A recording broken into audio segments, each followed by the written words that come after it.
No, like, what do you say? What is that for? For TikTok. No. Mahojiano yakatishwa. Diamond hamwelewi mtangazaji, aondoka kwa tabasamu baada ya kutoelewana.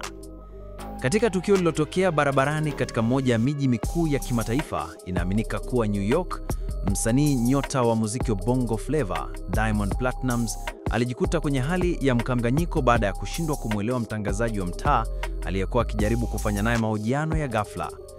Diamond, ambaye alikuwa ameambatana na kundi la watu wake wa karibu, alisimamishwa na kijana mmoja ambaye alionekana kuwa mtangazaji wa mitaani, kwa Kiingereza street interviewer.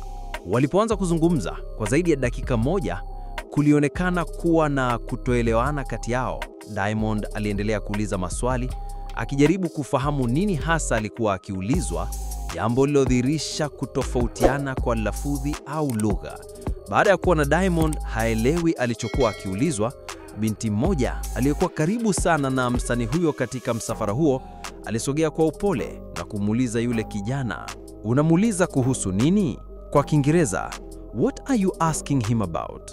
Mtangazaji huyo alijibu kwa Kiingereza, "I'm asking him about his relationship life here in Europe," au "Namuuliza kuhusu maisha yake ya mahusiano hapa Ulaya."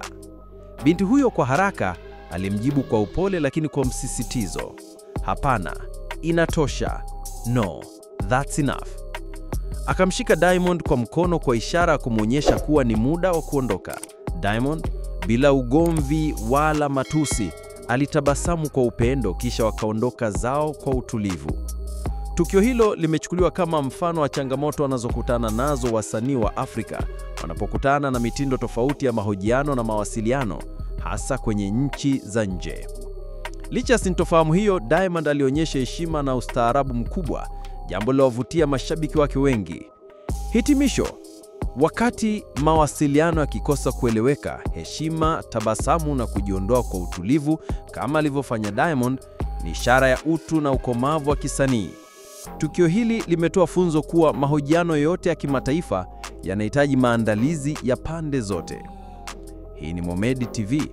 Usiche kugusa neno subscribe chini ya video hii ili upate matukio yaliyochambuliwa kila siku na kutuachia maoni yako juu ya tukio hili kwa msanii Diamond.